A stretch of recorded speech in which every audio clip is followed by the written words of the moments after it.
Coucou et bienvenue dans ce nouvel épisode du podcast de Riri Keto, Sugar Detox.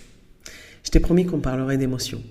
Et aujourd'hui, je voulais faire un épisode un peu différent de ce que j'ai pu te faire jusqu'à présent.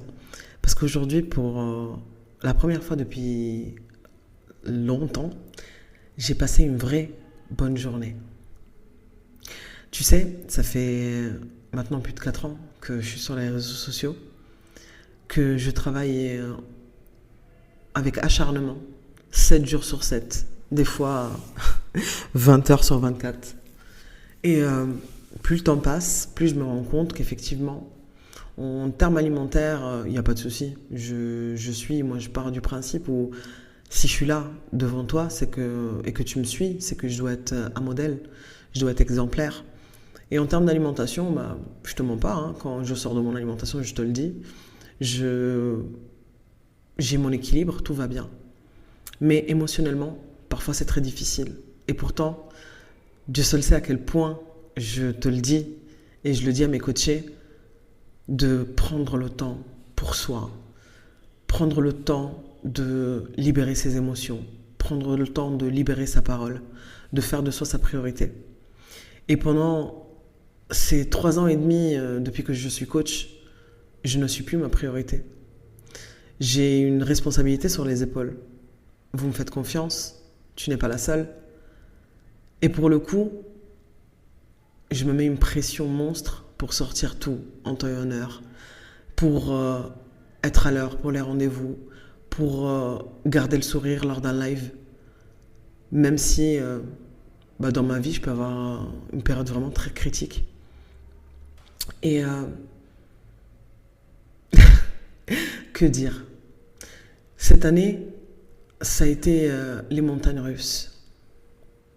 Je te parle même pas vraiment du côté professionnellement parlant, les acharnements médiatiques qu'il y a eu, les mensonges qui ont été proférés à mon encontre, les batailles juridiques à n'en finir. Mais je te parle vraiment de ma vie personnelle, de moi en tant que Rihab et pas en tant que Riri Keto. J'ai traversé des zones d'ombre. J'ai eu des bas, des très très bas, que ce soit en tant que moi-même, entre moi et moi-même, que ce soit dans mon couple, avec mes enfants, avec ma famille. L'expatriation, ou le retour aux sources plutôt.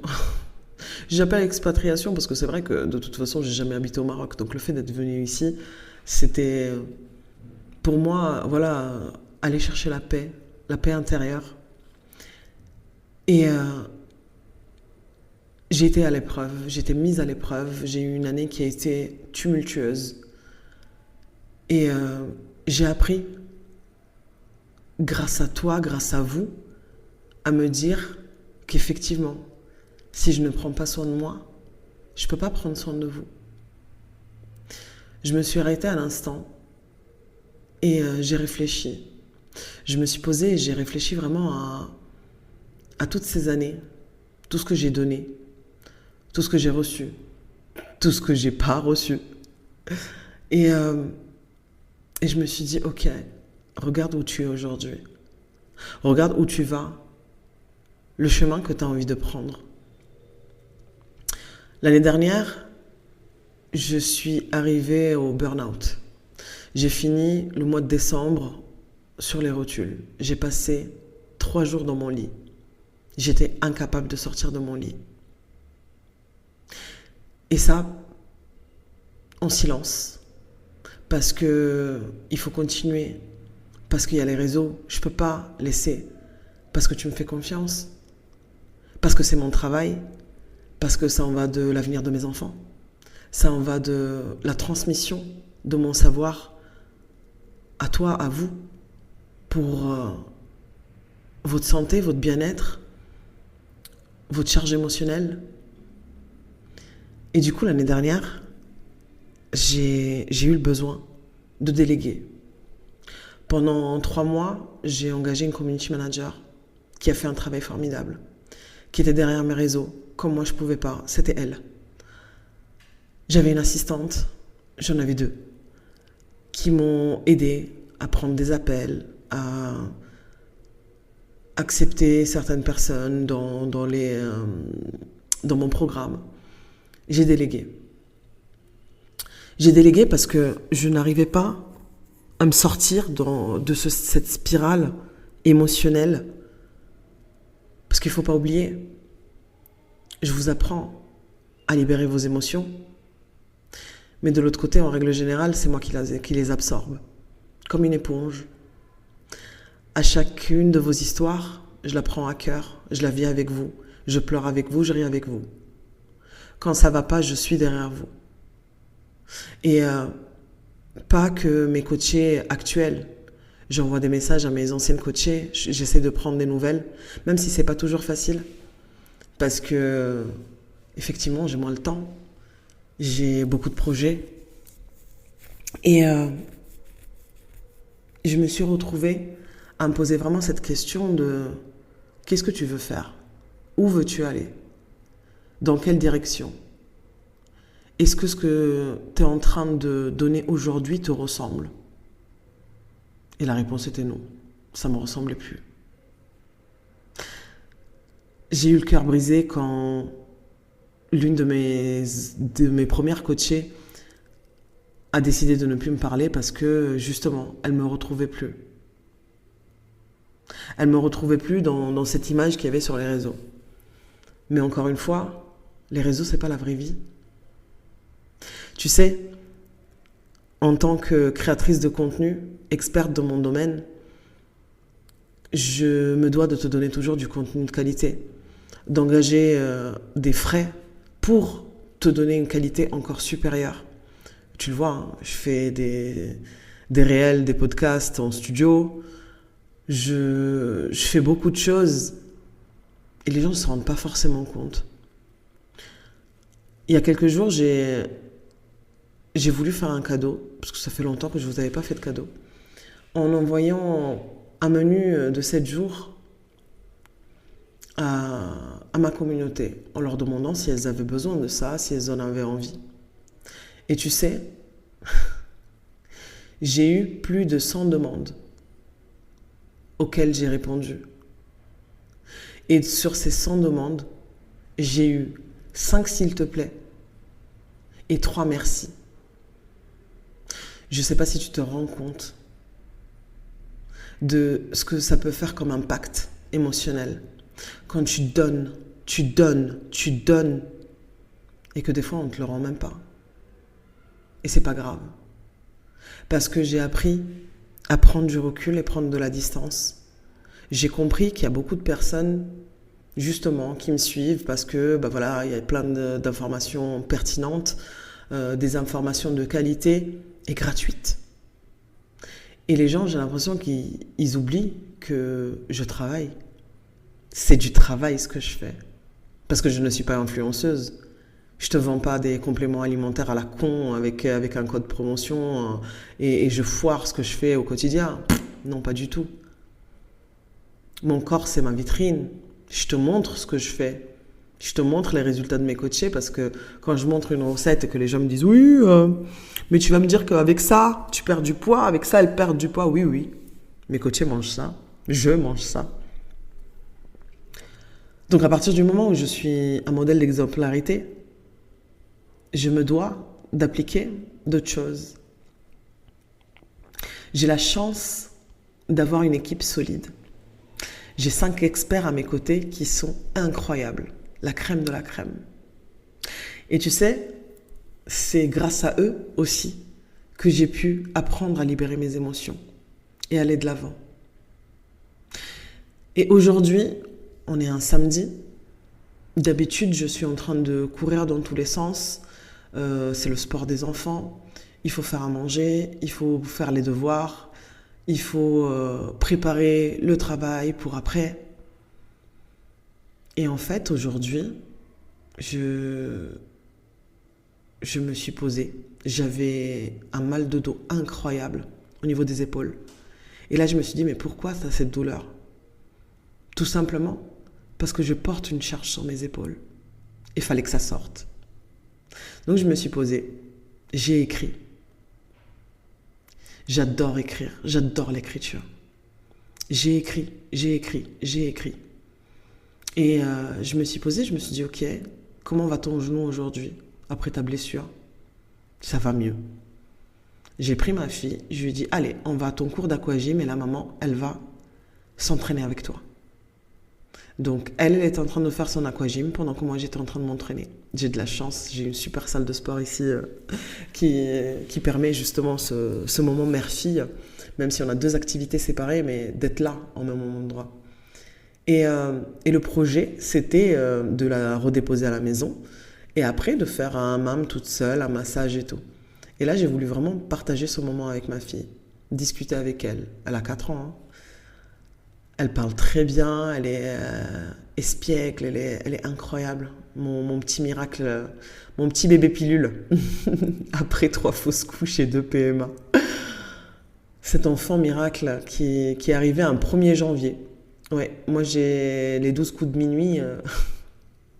J'étais dans un taxi en direction de la maternité. Et cette petite perle avec laquelle je me suis tellement battue, qui a réussi à rester dans mon ventre jusqu'à en sortir, même si elle a fini en réanimation, mais j'ai failli la perdre à 23 et 24 semaines. Et je me suis rendu compte que aujourd'hui, c'est quelque chose qui me hantait encore. Je la regardais et je me suis dit, ok, on va faire ce moment-là toutes les deux. Et elle m'a dit, maman, j'ai adoré quand toi, tu étais en train de faire du sport et que moi, j'étais en train de faire du sport. Et j'ai adoré faire le hammam. C'était génial. Maman, est-ce qu'on peut faire ça tous les samedis?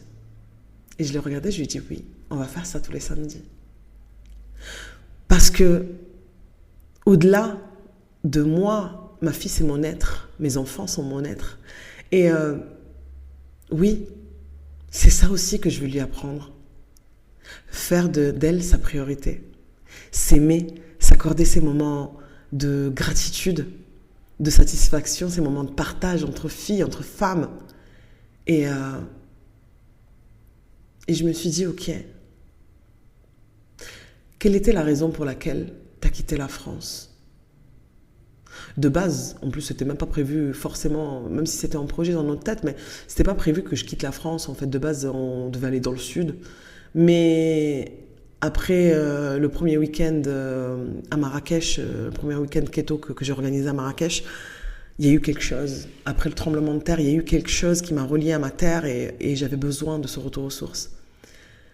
Et en fait, encore une fois, c'est de te poser et te dire pourquoi je fais les choses. Qu'est-ce qui m'a amené là et qu'est-ce que je suis venue chercher, qu'est-ce que je cherche, où je vais.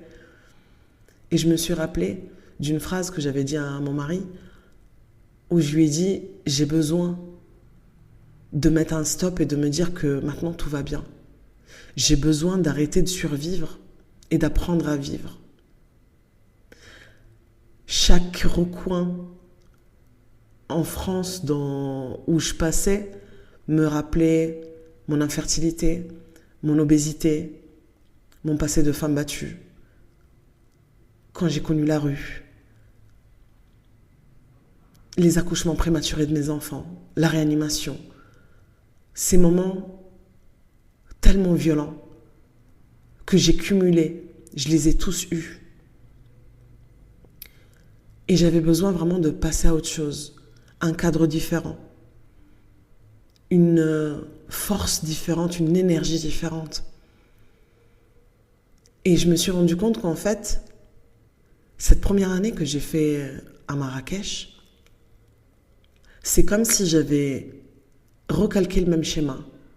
Et j'ai ramené avec moi, certes, énormément de moments de bonheur, mais également cette douleur, cette peur, ces traumatismes. Et il est temps que ça cesse. Il est temps que ça cesse. Dans mon travail, il n'y a pas longtemps, j'ai encore eu une grosse déception et en amitié, parce que je suis quelqu'un qui donne sa confiance, donc du coup, quelqu'un avec qui je travaillais professionnellement et qui était devenu une amie, qui m'a accusé de vouloir lui voler son projet, alors que pas du tout. alors qu'on avait deux projets similaires, mais que le mien n'avait rien à voir avec le sien. Et là, je me suis dit, ok, est-ce que ce que je fais, ça a un sens? Est-ce que quand je vois qu'il y a eu 2 harcèlements médiatiques, ça a un sens? Et là, en fait, tout simplement, je me suis rendu compte qu'on ne peut pas plaire à tout le monde. Je le dis, mais je ne l'applique pas pour moi. Mais là, c'est vrai. Et il y a encore des gros projets qui arrivent. L'application arrive dans quelques semaines. Et je sais, je suis consciente que je vais déranger. Je touche également au-delà de la sphère keto déjà installée, mais je touche à un sujet sensible, le sucre, l'industrie agroalimentaire. Ok, qu'est-ce que je fais? Est-ce que j'arrête? Je me suis posé la question. Est-ce qu'il n'est pas temps de, voilà, j'ai fait mon temps et j'arrête et je passe à autre chose pour mes enfants, pour d'autres projets? Et en fait, non, j'ai pas le droit d'arrêter. J'ai pas le droit d'arrêter parce que j'ai un réel engagement envers toi, envers vous, envers nos enfants, nos filles, cette génération à venir. Je sais que je vais encore manger des sauces. Je sais que je vais avoir des personnes qui vont me défendre, mais une grosse vague de haine. Et plus je grandis, plus je dérange. Mais j'ai décidé de prendre du recul, de m'armer, de libérer tous ces traumatismes et de garder l'essentiel. Pourquoi j'ai commencé le coaching? Parce que tu me l'as demandé, vous me l'avez demandé. Ça a traversé comme ça mon esprit. Et vous avez été des dizaines à me faire confiance. Et maintenant, plus de 700. J'ai continué, malgré tout ce qui a pu se passer. Je ne m'arrêterai pas. Je ne m'arrêterai pas parce que je sais que ce que je fais, ça a du sens. Je sais que des fois, c'est juste un mot. Des fois, c'est juste un sourire. Et ça peut vraiment vous sortir de certaines situations. Ne serait-ce que l'écoute et savoir que tu as une personne en face de toi qui te comprend peut t'aider. Donc, aujourd'hui, j'ai passé vraiment une belle journée, une bonne journée. J'ai pris du temps pour moi. J'ai fait le bilan. J'ai partagé du temps avec ma fille. J'ai partagé du temps avec ma famille. Et j'ai eu envie de te le dire. Avant, je l'aurais écrit en newsletter. Mais je préfère maintenant le format podcast, j'adore. Donc, je veux partager ça avec toi. Donc, aujourd'hui, je vais troquer toute cette négativité que j'ai pu vivre depuis plus de 4 ans maintenant sur les réseaux avec un bilan positif. J'ai accompagné plus de 700 femmes. J'ai aidé des milliers de femmes. J'ai reçu des messages d'amour incroyables. J'ai réussi à créer quelque chose qui n'existait pas avec l'accompagnement 12 kilos en moins, une nouvelle vie en plus. J'ai réussi à m'entourer de personnes extraordinaires. J'ai réussi à grandir encore une fois et à reprendre encore plus confiance en moi. J'ai réussi des choses que j'aurais jamais imaginé faire. Quand je regarde une photo de moi quand j'étais petite, je me dis putain, on est chef d'entreprise, meuf. Incroyable. J'ai envie de garder que ça. J'ai envie de garder que ça parce que c'est ça.